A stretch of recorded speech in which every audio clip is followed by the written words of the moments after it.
documentos importantes de Felipe y de la escuela en el archivo. Tenemos hasta el documento de cuando ya se entrega oficialmente la escuela a Felipe, y el otro importante, si mal no recuerdo, Tania, es el de cuando entra Felipe y Estrella Fons entran a México el 14 de junio de 1937. Y el octubre de ese mismo año, Cárdenas ya les está dando la escuela y simbólicamente están fundando la escuela en ese mismo octubre. Pero fundan la escuela y a los 5 días Felipe se está casando en Florida con Estrella Fons. Ahí les voy a presentar los datos. Entonces, cuando ves que en realidad él vino en misión secreta desde el año anterior, te dan más los tiempos. O sea, está muy grueso como en 3 meses se funda la escuela. No, yo creo que no tiene que ver, porque Felipe está en misión secreta desde 36 aquí. Pero bueno, antes de entrar a eso, para cerrar Madrid, ¿no? Vamos a entrar a uno de los capítulos que a mí me divierte el más, y también fue todo un capítulo, ¿no? Así como cada una de estos ha sido una aventura de investigación, el siguiente también fue otro, ¿no? Es de los que más me llaman la atención. Ya hablamos de Martin Tau la clase pasada. ¿Se acuerdan que les enseñé el documento de viaje de Felipe desde Belém, Brasil, a Nueva York? ¿Sí?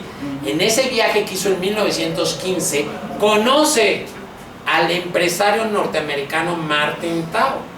Martin Tau, que cuando lo conoce en 1915, es vendedor de plumas Fuente, que anda por toda América vendiendo sus plumas Fuentes de acá. Pero pues Martin Tau, que abre unos almacenes en Argentina que se convierten en la tienda de almacenes de Argentina. Entonces, lo conoce en 15 y se pierden la huella. Se van de Belém a Nueva York, super amigos y eso. Y en 1900, híjole, ahí dice 33, pero probablemente es 32 o 33. Felipe está en la calle Florida de Buenos Aires, que en esa calle está una de las galerías de la que les acabo de enseñar los folletos. Felipe dice que está en la calle Florida y alguien le toca el hombro por atrás y resulta que es Martin Tau, pero 18 años después. Y Martin Tau, ¿por qué está en la calle de Florida en Buenos Aires? Pues porque ha hecho toda su vida de comerciante en Buenos Aires. Estos almacenes los saca, le cuenta a Felipe que hizo una gran fortuna con estos almacenes y que acaba de vender toda la cadena de almacenes en $3 millones. Entonces, le cuenta toda la historia y Felipe se queda impresionado de la historia. Y le dice, pues es una historia que tendrías que escribir. Y entonces resulta que hacen un viaje en barco no estoy seguro si es Buenos Aires, pero de alguna parte de Sudamérica, a un puerto cerca de Niza, Francia, y en esos 17 días juntos, Felipe escribe con Martin Tau la autobiografía de Martin Tau, Memorias de un comerciante, ¿sí? 17 días trabajando juntos. Entonces, es un libro que escribió Felipe de la mano del que es autobiografiado, ¿no? Entonces, ¿por qué esto es interesante? Pues bueno, está bien, ¿no? Uno más de lo que él escribió, pero no. Lo interesante fue lo que descubrimos después, cuando empezamos a buscar, a ver, Martin Tau, y sorprendidos, espérate, no. Y después, ¿qué pasa? En el archivo de Felipe nos encontramos unas memorias, unos documentos de sus memorias inconclusas, mecanoescritas. Y tenía un capítulo dedicado a Martin Tau. De ese capítulo es donde les estoy contando todo esto, ¿sí? Entonces, por algo, ¿no? Imagínense, o sea, Felipe escribió de Gandhi, de Unamuno y de Martin Tau. O sea, ¿por qué? O sea, él no escribió de cualquier persona. ¿Por qué está decidiendo dedicarle un capítulo de su autobiografía a Martin Tau? Y entonces, ¿qué nos encontramos? Que resulta que buscando, Felipe vieron que escribe Tau con A. Entonces eso retrasó mucho las investigaciones al respecto, porque Tau, nada, güey.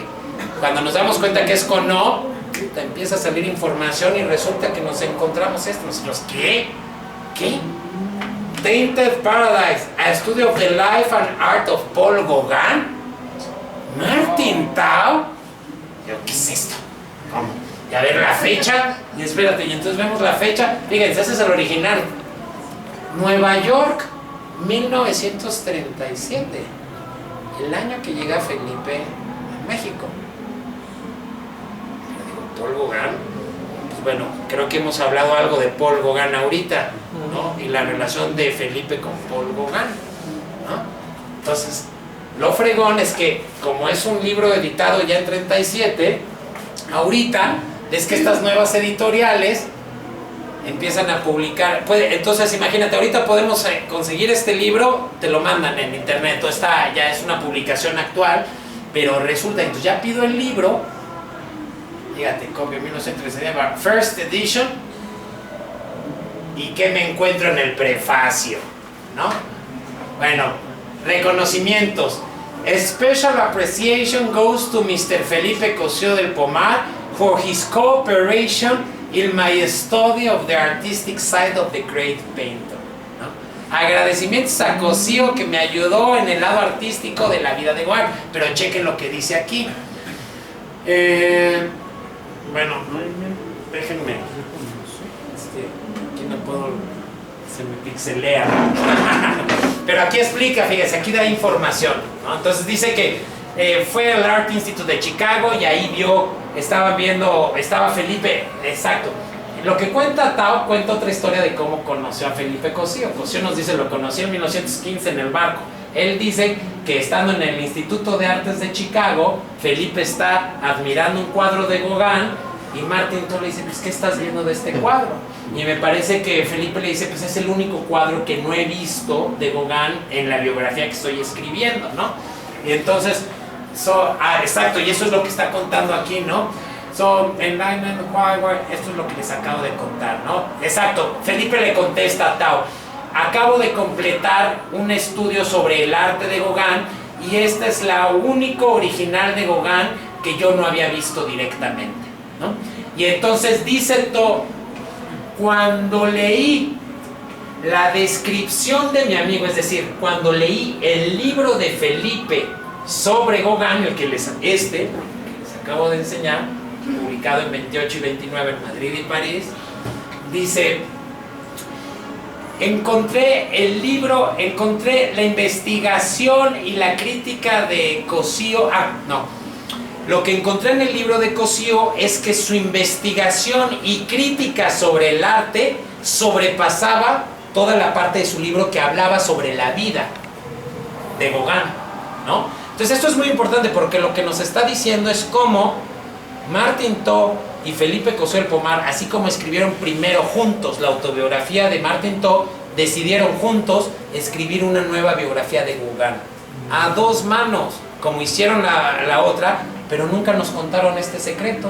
Y resulta que por un acuerdo raro, primero se publicó en inglés, teniendo como autor a Martin Too, y después se publicó en 39 en español, teniendo como autor a Felipe Cosío.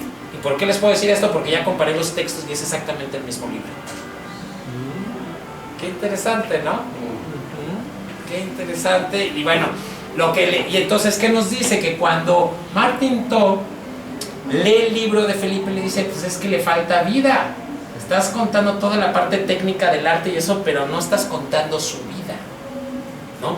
Y es algo muy interesante, porque esto lo escribe aquí Martin Too, pero en la biografía mecanoescrita que tiene Felipe, lo que dice es que Martin Too le enseñó profundamente a escribir. Fíjense, les voy a leer. ¿Por qué? Porque dice, porque no sabía escribir, ¿no? O sea, fíjense, dice algo así. Fíjense, vamos a ver lo que dice. Diga. Martin está platicando de cuando estaban escribiendo la autobiografía del comerciante. Martin me hacía corregir un párrafo 2 y 3 veces, a lo que yo accedía por reconocer que siempre tenía razón. Hombre de poca cultura en el sentido que se da hoy a la cultura, conocía mejor que yo la vida del negocio y la manera de hacerlo con dignidad. ¿Cuánto aprendí con Martin Too? Estoy seguro de que aprendemos más con el trato con personas especializadas que en las universidades. Too me aconsejó que escribiera con la máxima simplicidad, que no explicase lo que llevaba la explicación implícita y otras cosas que no se aprenden en textos literarios. Tiene razón McOrland al afirmar que para escribir bien hay que no saber escribir. Fíjate qué interesante, ¿no? hay que no saber escribir. En 15 días quedaron terminadas las 230 páginas de Memorias de un comerciante que un año después publica Roldán Editores en Buenos Aires con un tiraje de 31,000 ejemplares. Nada menos que 30,000 ejemplares vendidos en menos de un año. O sea, pues porque Martinto era famosísimo en Buenos Aires, era el dueño de los principales almacenes, ¿no? Y era la historia sobre cómo se convirtió en un empresario exitoso, ¿no? Pero si se fijan, todo lo que nos está diciendo aquí Felipe, más lo que nos dice Martinto en el prefacio de su libro, nos da a entender por qué la edición en inglés, el autor es Martinto, y por qué la edición en español es Felipe. Es como un tributo a su amistad y un reconocimiento de Felipe de lo que lo ayudó Martinto. Lo ayudó tanto que consideró que la edición en inglés el autor era él. Y de esto no tenemos otra información en el archivo de Felipe más que esta hojita. Y que aparte esa hojita se acaba ahí y te das cuenta que ahí seguía ese texto, pero ya no tenemos las siguientes cuartillas, ¿no? De esta autobiografía mecanografiada, uno de los capítulos está incluido en el libro de San Miguel. Lo que he platicado de los murales de Torre Tagle destruidos por el dictador, lo platica Felipe en el libro sobre San Miguel, ¿no? Y de todo este mecanoscrito que tenemos en el archivo es lo único publicado. Todo esto nunca se publicó. Y estos manuscritos hicieron pensar a este investigador de Perú que Felipe nunca había escrito su biografía. Y escribió un artículo afirmando eso, algo que nosotros le demostramos que estaba en un gran error y que se atrevió a firmar algo así sin haber estudiado el archivo. Si uno estudia bien el archivo te das cuenta que esas memorias parisinas las publicó como artículos alrededor de los años 70, ¿no? O sea, cuando está escribiendo esos artículos de memorias parisinas, está escribiendo estos mecanografiados. Ahora este mecanografiado son 29 páginas me parece, pero el original era de 70 y pico. Entonces aquí fue cuando yo me empecé a clavar con lo de Brasil, porque aquí yo me di cuenta que en realidad esas páginas que faltaban podían ser lo de Brasil y que él había decidido no escribirlo. Y aquí fue cuando yo me empecé a obsesionar con Brasil, ¿no?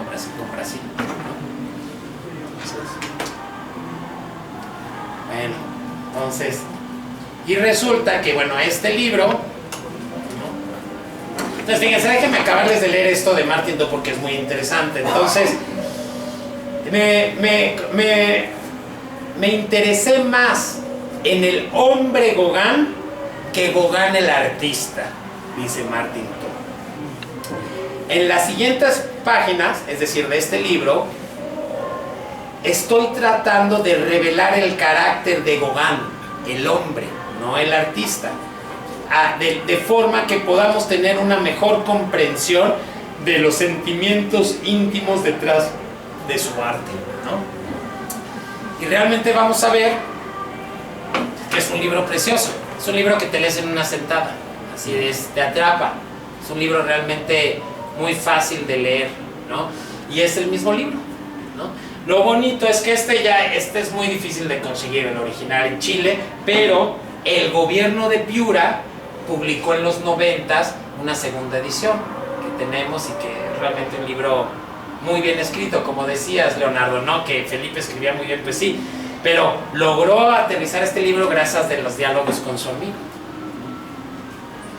Y bueno, pues así llegamos al punto de la vida de Felipe antes de llegar a México, ¿no? Y ese es el Felipe que llegó a México, ¿no? El que había ya vivido y pintado todo esto, ¿no? O sea, un Felipe de 48 años, ¿no? Con grandes amores, con grandes decepciones, con una creatividad que no lo paraba nadie, un hombre que había conocido ya medio mundo, ¿no?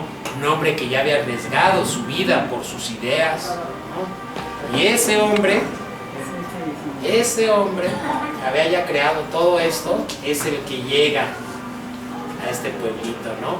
Estos son los libros que ya Felipe había publicado. Digo, el único que no había publicado cuando llegó aquí, pues es el que les acabo de platicar, estos dos, ¿no? Pero pues ya estaba escrito, ¿no? Tenemos que escribir que ese libro lo deben haber escrito a dos manos en 36, ¿no? 35, 36, se publica en 37, ¿no? Entonces, fíjense. Y estos no son ya vendría su segunda etapa, ¿no?, de escritura, que es fuertísima. Entonces, bueno, ya nada más vamos a recordar, ¿no?, esto que creo que leímos la vez pasada, que es en el texto de Diego Rivera, que es aquí esto que les decía, ¿no? Dice, al regresar al Perú me di cuenta que allí, no, espérate, aquí, España en guerra civil y Europa en vísperas de la Segunda Guerra Mundial fueron motivos para encontrar como mejor refugio a México, país ideal para los deportados. En la bella capital el reencuentro con Diego Rivera me fue muy grato. Reanudamos nuestras charlas no tan íntimas como las de París, donde la hermandad une a los artistas en sus pequeños conflictos económicos o sentimentales, en sus fracasos, miserias y alegrías. No existe la soledad tan cantada por los poetas. Diego fue el primero a quien comuniqué los planes a realizar en su tierra, proyectos que tenía destinados al Perú. Fundar una escuela de bellas artes, tal como yo entendía debían ser estas instituciones, ¿no? Era la ciudad, hablando de San Miguel, dice, era la ciudad indicada para iniciar mi proyectada escuela de bellas artes, destinada a enseñar oficios e impulsar las artes populares, ¿no?, que esto es claro. Noble empresa que requería apoyo oficial. En las empresas culturales de nuestras tierras no se puede prescindir del gobierno. No reza el pesimismo de Cuvier, donde el Estado interviene, la empresa muere. Al primero que comuniqué mis propósitos fue a Salomón de la Selva. Salomón de la Selva era otro exiliado, no de Perú, de algún otro país latinoamericano, que también tuvo apoyo del gobierno y fundó una revista en la que participó Felipe también, ¿no? Ah, gran poeta nicaragüense, mira, ahí está, ¿no? Sí, ¿no? Y exiliado en México, ¿no? Deportado, mira, deportado como yo en México, ¿no? Atento a todo lo que significa cultura, mi proyecto le pareció interesante, pero objetó el lugar. ¿Por qué San Miguel de Allende? ¿Por qué no Coyoacán? Pero esa pregunta, o sea, nos muestra la calidad del proyecto de Felipe. O sea, el proyecto de Felipe en su momento era impensable para muchos. ¿Cómo que vas a hacer una escuela de bellas artes en San Miguel? 8 horas en tren de la Ciudad de México. Entonces, prometió ayudarme desde la capital. Diego fue más generoso, me facultó usar su nombre en los prospectos como profesor y me prometió dar una serie de conferencias. La escuela se fundó gracias a la ayuda del general Lázaro Cárdenas, presidente de la República. Una escuela que partía del pueblo, del indio desde niño, para convertirse según sus aptitudes en artista o artesano. Es una pena que estos breves párrafos no los haya escrito en el libro de San Miguel, porque en el libro de San Miguel creo que nunca queda tan claro el objetivo clave de la escuela con respecto a la niñez sanmiguelense como aquí. Estos párrafos son clave. Aquí está la dimensión social del proyecto de la escuela y además nos dice claramente que era un proyecto que pensaba para Perú, ¿no? Que ya vimos por qué, de dónde viene eso, del Cusco. Y entonces vamos a ir con el gran Melgar Bao. Esto es una cita de esto. Una carta fechada en el mes de septiembre de 1936 y dirigida al jefe militar de la conspiración daba cuenta de la tarea asignada a un conocido intelectual aprista en México, y se cita la carta: Felipe Cusio de Pomar partió urgente a México por orden del viejo, es decir, Aya de la Torre, y de acuerdo con los 40 y pico mil dólares que le dieron, ¿sí? Me dicen que hay posibilidades de comprar algo de lo que usted quería. ¿No sería muy molesto pedirle una idea al respecto de algo? Y encontró otra carta, la carta de regreso, que vuelve a hablar que Felipe fue de no sé dónde a no sé dónde con los 40,000 y de ahí a México, ¿no?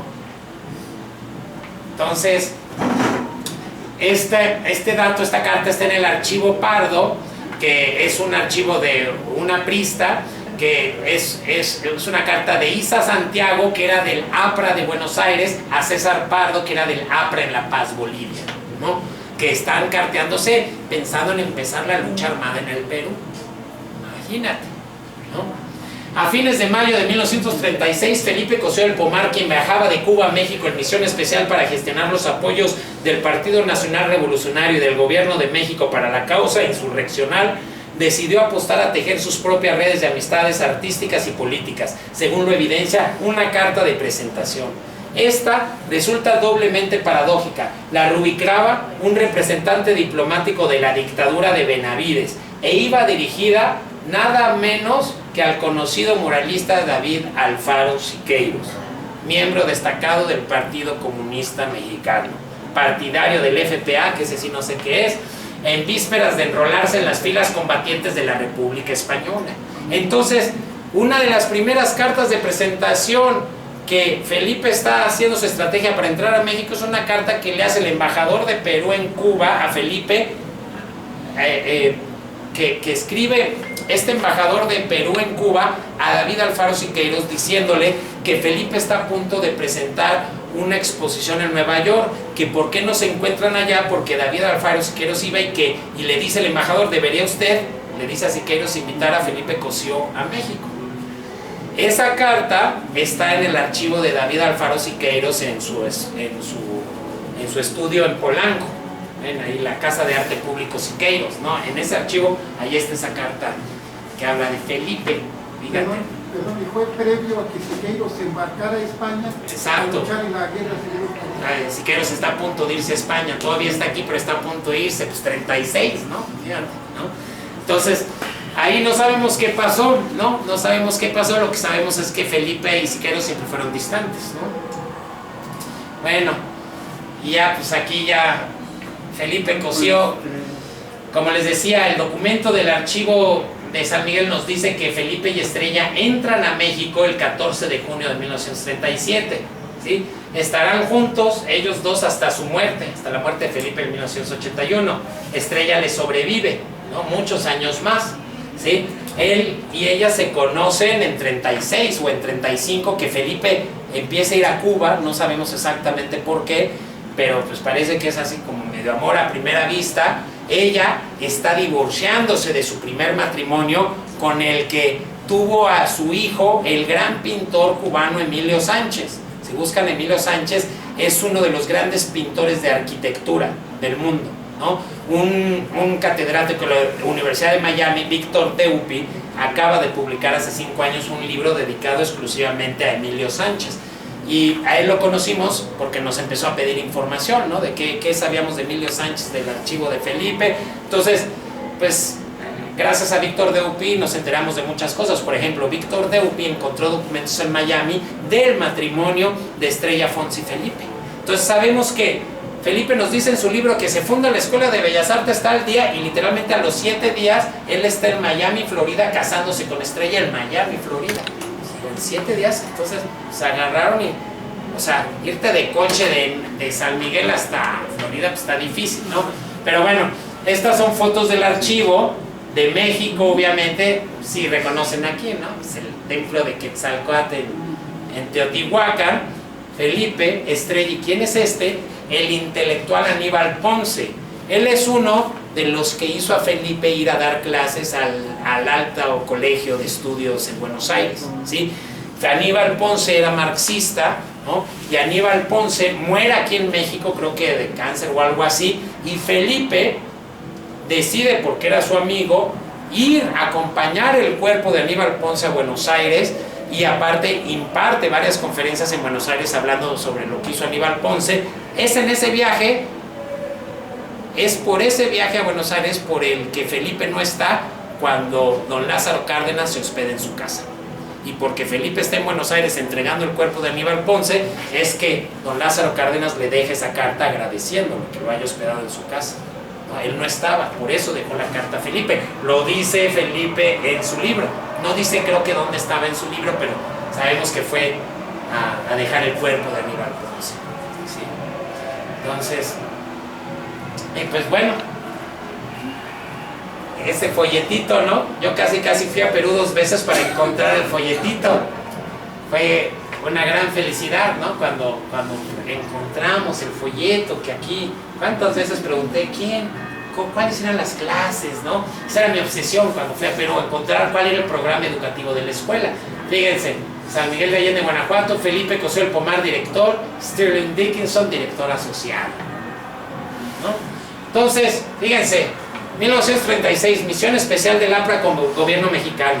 14 de junio, Felipe y Estrella llegan a México. Primero están en la Ciudad de México, en algún momento llegan a San Miguel de Allende, conocen a Pepe Ortiz y José Mojica, del APRA en 36, ¿no? Entonces está llegando en 14 de junio Y el 15 de noviembre se está fundando la escuela. ¿Por qué da esa fecha Felipe Cosío del Pomar? Porque es cuando ya el encuentro con Cárdenas, que Cárdenas le dice que sí, ¿no? Y el 19 de noviembre, ni siquiera son 4 días después, Felipe se está casando en West Palm Beach. Por eso digo que los tiempos no me dan, ¿no? Ahí todo queda muy apretado, ¿no? Y por eso para mí el año 36 y esa misión secreta es clave.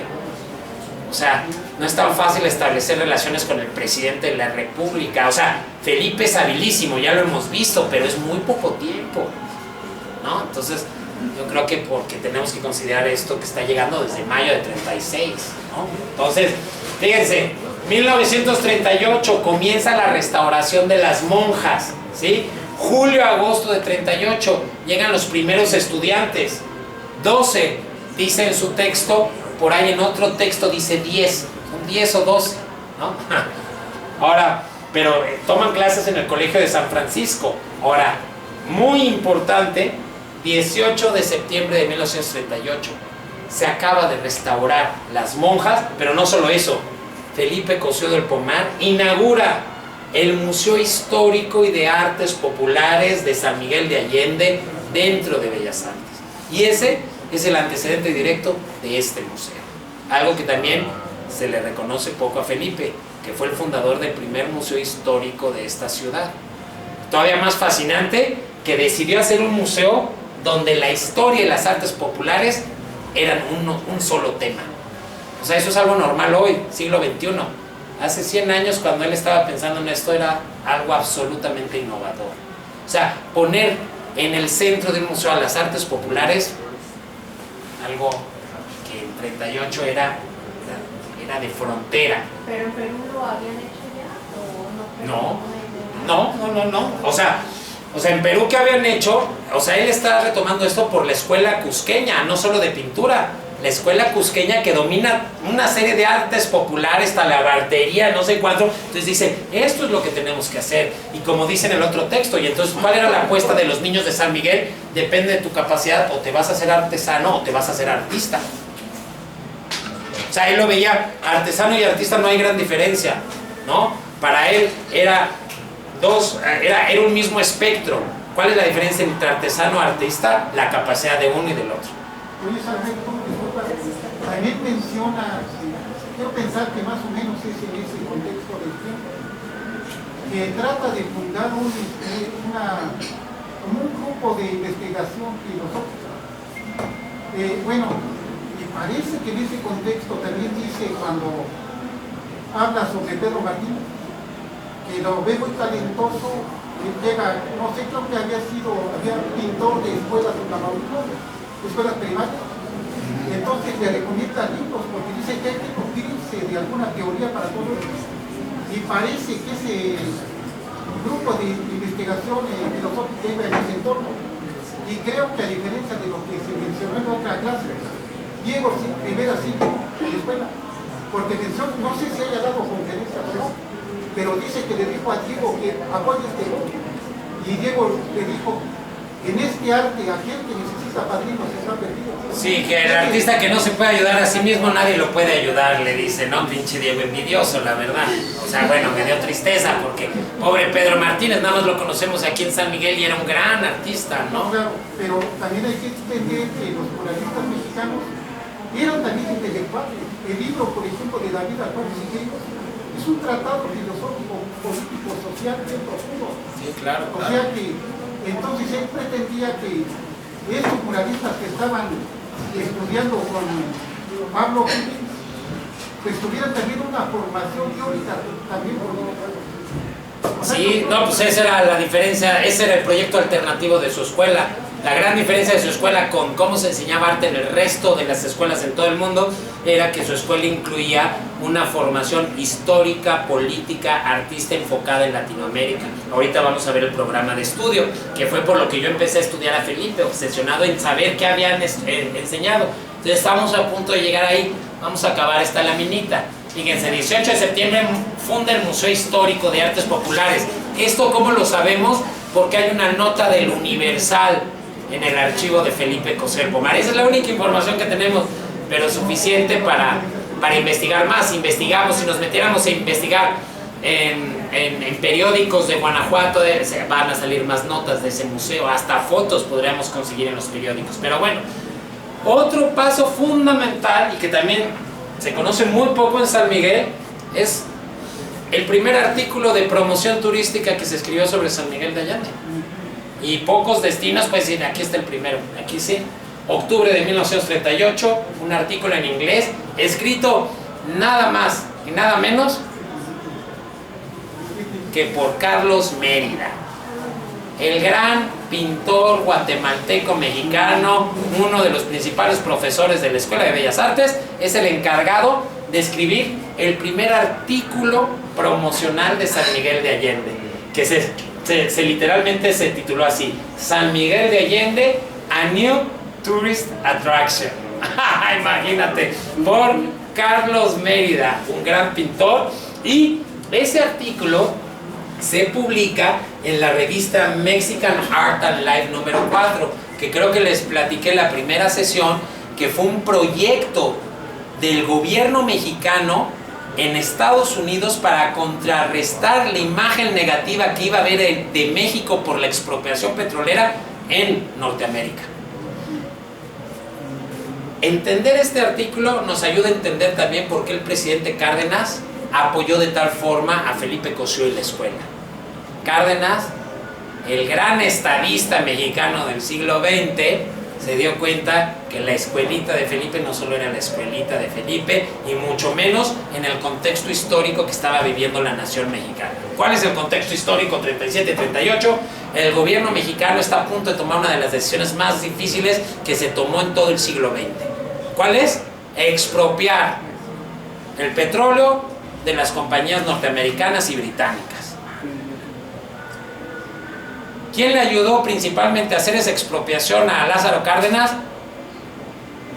El personaje del que tenemos más cartas en el archivo de Felipe Cosío Pomar, el economista Jesús Silva Herzog, ¿no? ¿Quieren saber quién diseñó todo el rollo de la expropiación petrolera? Jesús Silva Herzog, ¿no? Intelectual de altos vuelos. O sea, su hijo, su nieto, el actual, ese no le llega ni a los talones, ¿no? Jesús Silva Herzog es una de las personas en las que no se puede entender el México de hoy, ¿no? Y íntimo de Felipe Cosío. ¿Sí? ¿Y qué pasa? Que el presidente Cárdenas y su equipo están conscientísimos de que va a venir una guerra de propaganda negativa en contra de México en los Estados Unidos. O sea, no es cualquier cosa expropiarle el petróleo. Entonces, ¿qué hace el presidente Cárdenas con la ayuda de Agustín Arroyo de Michoacán? ¿Sí? Y amigo de Felipe, Agustín Arroyo, que vino a visitar a Felipe en tiempos de la escuela, se le nombra a Agustín Arroyo director del Departamento Autónomo de Prensa y Propaganda del gobierno mexicano. Y ese Departamento Autónomo de Prensa y Propaganda diseña una de las revistas más bellas en la historia editorial de este país, Mexican Art and Life, que son 8 revistitas, las tengo las 8, son una preciosidad. José Juan Tablada era el editor, ahí busquen quién fue el gran José Juan Tablada, ¿no? Ahorita vamos a hablar más de esto, pero esto se lo estoy diciendo porque yo creo que una de las razones de peso que el presidente Cárdenas decide entablar esta colaboración con los apristas y con Felipe con respecto a la escuela es porque sabe que la escuela se va a convertir en una de las puntas de lanza para cambiar la percepción de México en los Estados Unidos. Y la evidencia clara es el artículo de Carlos Mérida y lo que dice ese artículo. O sea, no le dan vueltas, van a ver, ahorita vamos a revisarlo, ¿no? Pero antes y entonces publica en octubre de 38 el artículo Carlos Mérida. En abril de 39, el siguiente año, es muy importante el decreto de revalidación de los estudios de maestría en artes plásticas. Esto es clave, ¿no? La Secretaría de Educación Pública, que después lo revalida la Universidad de Guanajuato, ¿sí? Y julio-agosto de 1939, la primera generación de estudiantes a las monjas. Segunda generación que llega a San Miguel. ¿Sí? Para quien no conozca al general Federico Montes Alanís, nacido en San Miguel, pues ahí está, de joven y de grande, ¿no? Gobernador de Querétaro varias veces, gobernador de Guanajuato también, creo que es más conocido en Querétaro que en San Miguel, a pesar de que nació en San Miguel, ¿no? De veras, no lo puedo creer. Ya todo se está imaginando, ¿verdad? Sí, no, pues en serio, ¿no? Y eso es lo increíble de la investigación, no estás estudiando la vida de una persona y fíjense todo lo que hemos aprendido, ¿no? O sea, toda la red que va creando, digo, es una persona singular, o sea, pocas personas con una red o sea, la red que él tejió con intelectuales y artistas es impresionante, ¿no? Entonces, bueno, el general Federico Montes, para quien no lo conozca, ¿no? Personaje importantísimo en la historia de este país y personaje que estuvo en la vida de Felipe no solo cuando llegó aquí. Ahorita les voy a enseñar una carta que encontramos de Federico Montes pidiendo el salvoconducto de Haya de la Torre, cuando Haya de la Torre está encerrado en la embajada colombiana en Lima. ¿Quién aboga por Haya de la Torre? El general Federico Montes Alanís. ¿No fue dueño él de los terrenos de Cañada de la Virgen o su descendencia? Pues no sé, ustedes me podrán decir mejor. ¿Sí? Ah, miren, pues miren, eso yo no era consciente que su familia o él fue dueño del rancho Cañada de la Virgen, están diciendo aquí mis compañeros. Pues, qué interesante. Y ahora ya se interconectó todavía más el rollo, ¿no? La sala de Iscuinapan. Oh, pero bueno, otro personaje por descubrir de tantos en San Miguel, el general Federico Montes. Si le jalamos, vamos a encontrar un buen de cosas de este personaje. El dueño de Cañada de la Virgen era José Gutiérrez. Bueno, yo no diría error porque lo que sé es que hay una larga lista de dueños. Sí, pero él no aparece cocido, ¿cómo se llama? Montes Alanís, yo no he conocido que aparezca en la lista de los propietarios de la Cañada de la Virgen. Pero a lo mejor existe, no sé. Bueno, muy bien, como siempre se habla el debate, ¿no? Unos que dicen que sí, otros que dicen que no. ¿Cómo? Estamos hablando del agua espinosa. Ah, ¿de Agua Espinosa? Ah, muy bien, que es de Agua Espinosa, no de Cañada. Era dueño de un cuecillo. Pero bueno, otro personaje que vale la pena investigar de tantos en San Miguel, ¿no? El general Federico Montes, ¿no? Ahora, fíjense, esta carta la encontramos en el archivo, dirigida al presidente de la Junta Militar del gobierno peruano. Dice, fíjense el mensaje, no es cualquier mensaje. Suscritos, generales de la Revolución Mexicana, sin pretender inmiscuirnos en asuntos de política interna peruana, invocando convenios de Montevideo y Habana sobre derecho, asilo y prácticas internacionales establecidas, solicitamos, es un telegrama, no una carta, solicitamos su gobierno conceda salvoconducto Víctor Raúl Haya de la Torre, líder de prestigio continental, asilado en Embajada Colombia, ese país hermano. Confiamos su alto sentido honor militar cumplirá palabra empeñada al asumir poder, respeto a acuerdos internacionales, y firman el telegrama y nada más, general de división Federico Montes, ex embajador de Cuba, general de división Juan Barragán, conocido escritor y figura principal de la Revolución Mexicana, general de división Federico Díaz, ex secretario de guerra, general de división Marciano González, uno de los más prestigiosos de los generales cardenistas. ¿Por qué mandaron este telegrama? Pues porque don Felipe Cosío del Pomar está moviendo todas sus redes para apoyar a Haya de la Torre, y finalmente esta presión surtió su efecto y Haya de la Torre pudo salir libre de Lima sin ser asesinado. Fíjense todo lo que pasó en esos años en San Miguel. Fíjense, porque son los mismos años en que están nombrando a Felipe agente confidencial del gobierno municipal, ¿no? O sea, en San Miguel se movió parte de la historia de Latinoamérica, ¿no? Y bueno, pues ya empezamos a llegar y no me va a dar tiempo, pues, porque falta muchísimo y bueno, pues es que no vino una clase, ¿no? Pero bueno, la página central del folleto de la Escuela Universitaria de Bellas Artes de 1940, ¿no? Y aquí nos dice cuál es el corazón espiritual de la escuela. Dice, fíjate, su verdadero fin de la escuela es servir a la relación cultural de los pueblos de América, constituir un centro efectivo de intercambio de conocimientos, de convivencia. ¿Qué? ¿De convivencia y qué? Mucho entendimiento y comprensión. Quien recorra nuestro programa de estudios se dará cuenta del carácter esencialmente americanista que encierra. Ha llegado la hora que América vuelva los ojos hacia ella misma para vivir su propia vida y dentro de la realidad de sus problemas. La Escuela Universitaria de San Miguel de Allende alerta a esta realidad, se propone cumplirla. O sea, es el folleto de la escuela, pero lo que acabo de leer es un manifiesto político. Es un manifiesto político, ¿no? Imagínense, vamos a empezar. Segundo párrafo. Para el intercambio de las ideas, por la creación artística, por los grandes hechos de los hombres, resurgía entre los pueblos americanos una cultura valiosa y original, dice un escritor indoamericano. ¿Quién es? Está citando a Víctor Raúl Haya de la Torre y su idea de lo que es el indoamericanismo, ¿no? Esa es la esencia espiritual de la escuela que fundó aquí en San Miguel de Allende. Fíjense eso, ¿no? Y fíjense los zarapes que estaban haciendo en la escuela. Vean ese.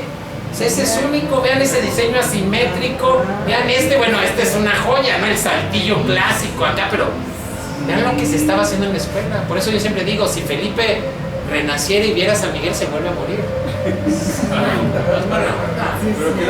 O sea, se vuelve a morir. O sea, cuando él vea en qué punto está la tradición de los textiles en San Miguel y en qué punto él la dejó, o sea, es crítico, y por eso yo digo que nosotros como ciudadanos de San Miguel tendremos la responsabilidad de darnos cuenta que este proyecto de Felipe es todavía vigente, que esto no es un proyecto que esté en el pasado de San Miguel, que este proyecto que que forjó el San Miguel moderno es un proyecto que todavía lo podemos pensar a futuro. O sea, que la idea del San Miguel que él imaginó es todavía posible y que en realidad ponerla en práctica ayudaría a acabar con todo lo que está destruyendo esta ciudad ahorita, ¿no? Es un sueño que está vigente, es una utopía que es realizable, ¿no?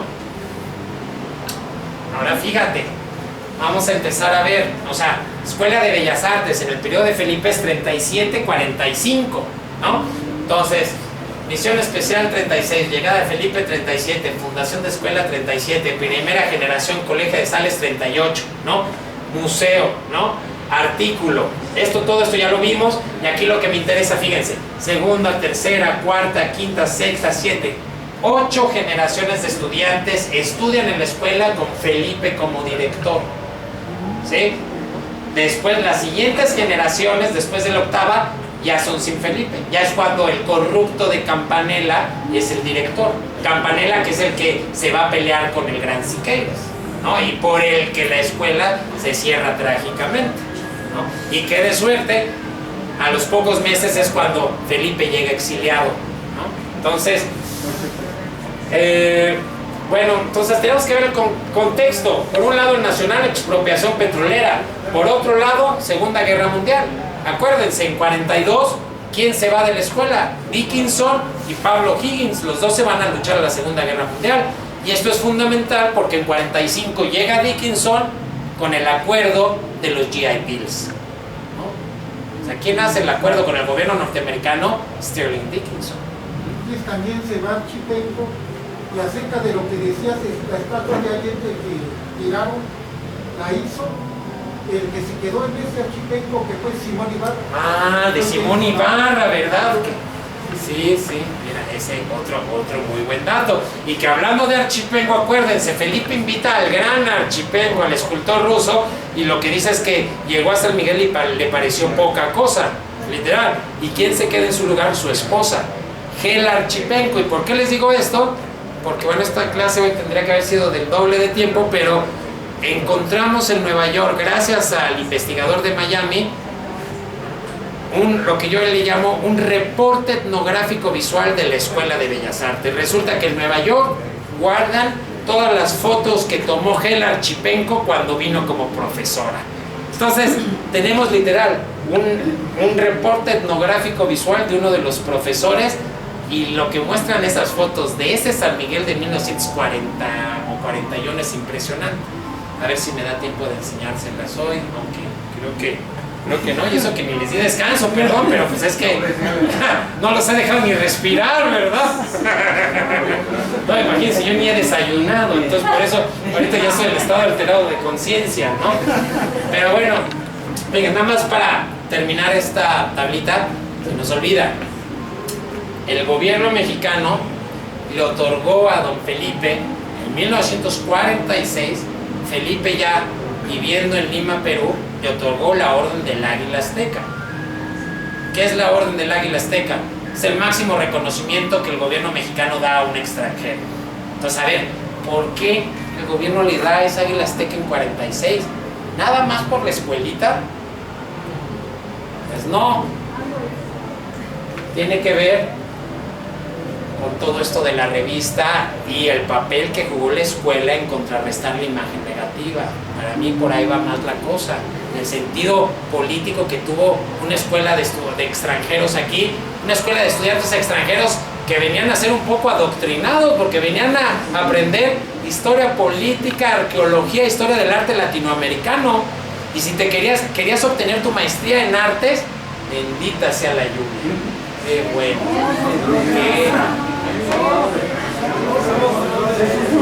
No, qué horrible. Fuera cabeza si vamos a danzar. No, ya están haciendo esto aquí también. Qué horrible. Bueno, entonces ahorita vamos a tratar de entender mejor, ¿no? Esa orden del Águila Azteca, ¿no?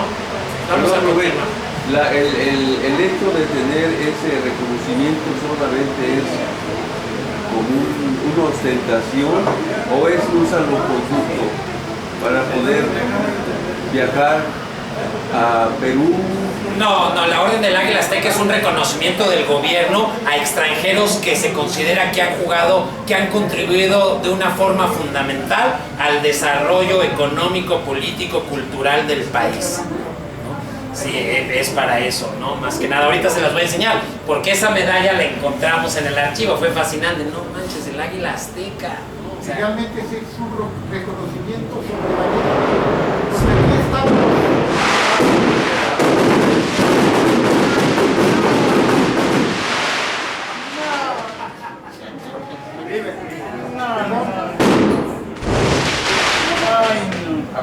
Digo que estaban los exiliados intelectuales españoles en el gobierno de México. Entonces eran de alto nivel intelectual que le hayan dado ese reconocimiento a Felipe José del Pomar sobre los procesos es todavía la discusión. Sí. Qué feos, güey. Bueno. Entonces, a ver, la revista Mexican Art and Life, una joya artística, o sea, cada portada es de este nivel. Así, escribieron los grandes escritores de México, ilustraron la revista los grandes artistas de México, escribieron los grandes arqueólogos de México. Y en todas las revistas también escribieron los políticos mexicanos, artículos para mostrarle a los norteamericanos que México estaba todo mal. Entonces, fíjense, es muy interesante. Bueno, vamos a esperar, ¿no? No, pero sí están horribles.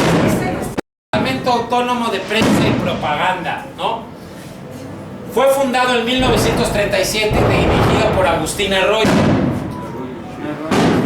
Sí, Arroyo fue alguien cercanísimo al presidente Cárdenas, ¿no? Y su hijo todavía fue político de izquierda, murió hace poco su hijo y también estuvo trabajando.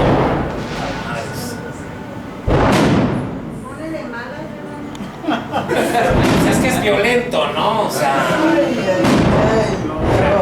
digo, ahorita pones la civil list, 50 gringos pensando que están bombardeando San Miguel, ¿no?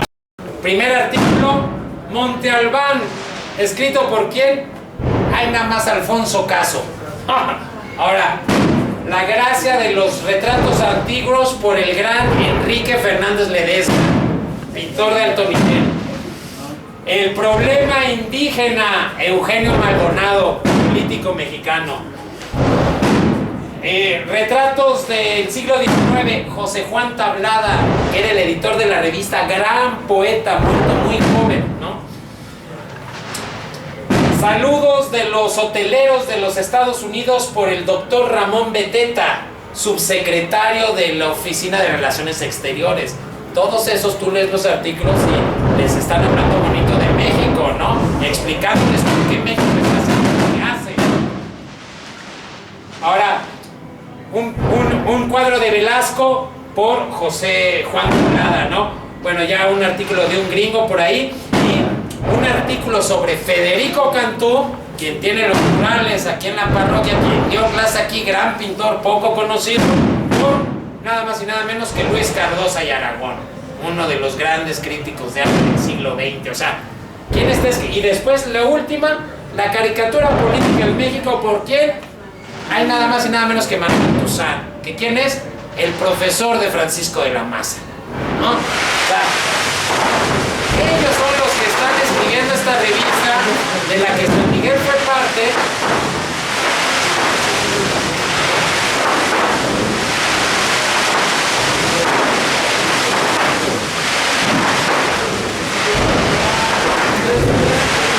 Chequen las fotos.